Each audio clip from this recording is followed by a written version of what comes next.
Uma das melhores formas de se entender o psicanalista Carl Jung é apresentando contexto para suas ideias. Seguindo as interpretações de Jordan B. Peterson, filmes como O Rei Leão são ótimos para representar isso.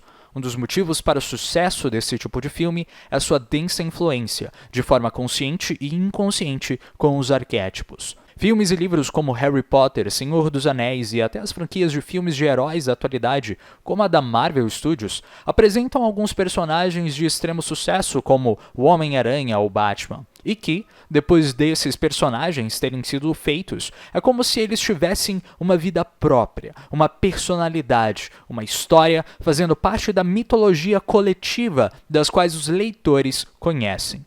O sucesso dessas mídias é uma colaboração entre os escritores e os leitores, pela percepção mitológica que elas representam. Tentar mudar isso é como tentar reinventar a roda, e muitas vezes acaba tendo efeitos negativos. Essas seriam então as diferenças de um bom filme para um ruim. Se uma obra é demasiadamente subjetiva nas representações de um lugar, evento ou problema específico, ele pode falhar em se conectar com o público no geral. Pois, nesse caso, para Jung, seus arquétipos falham em se conectar com o inconsciente coletivo.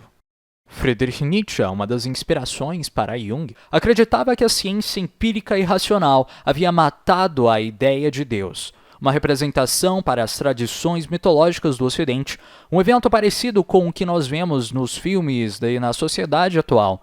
Ideias de que o presente e o passado são defasados e devam ser destruídos por não adotarem certos valores, e devem abrir espaço para ideias novas e radicais que apresentam como embasamento essa destruição.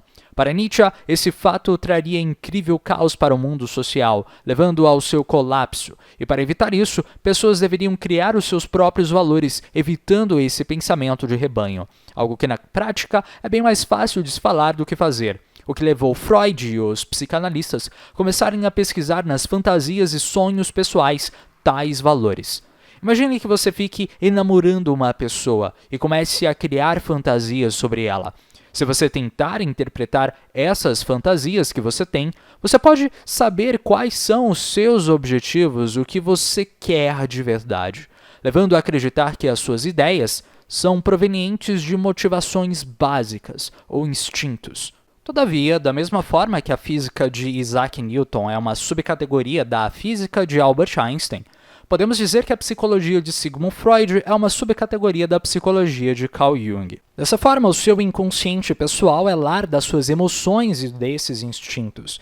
Entender eles significaria entender os seus sonhos, entender os seus desejos e o seu passado como um indivíduo. Se você tem beleza, sua beleza é intrínseca a você, e ninguém a tem igual.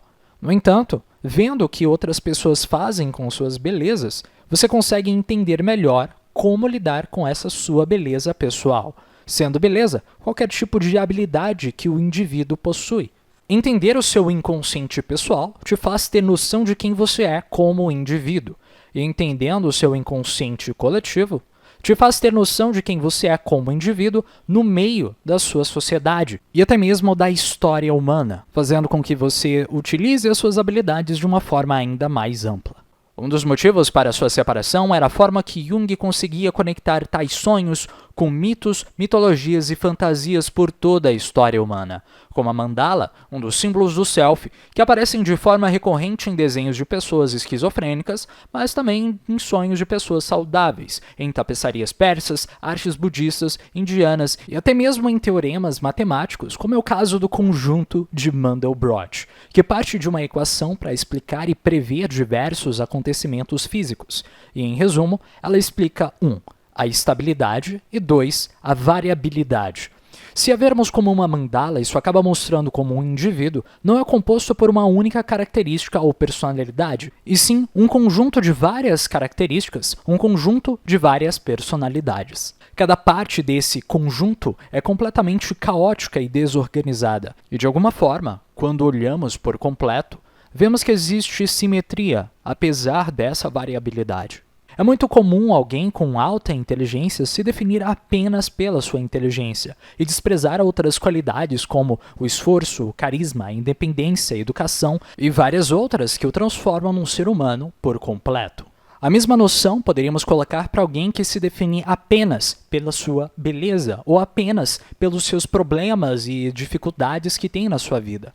Nessa perspectiva, esse indivíduo não é um indivíduo completo, pois quando você se olha em partes, você perde toda essa perspectiva do todo. Pessoas com anorexia têm exatamente esse problema, em que elas começam a observar apenas partes do seu corpo ao invés de ver o corpo no completo. Não apenas a noção de ver problemas onde não tem, mas também tendo a noção de que aquilo é toda a sua característica, aquela parte do seu corpo é tudo que expressa o seu corpo por completo, o que certamente não é o caso. Para Jung, a melhor forma de fazer o indivíduo se tornar completo é pela individuação, a incorporação dos seus arquétipos do passado na sua imagem no presente, para que você haja então de uma melhor forma no seu futuro.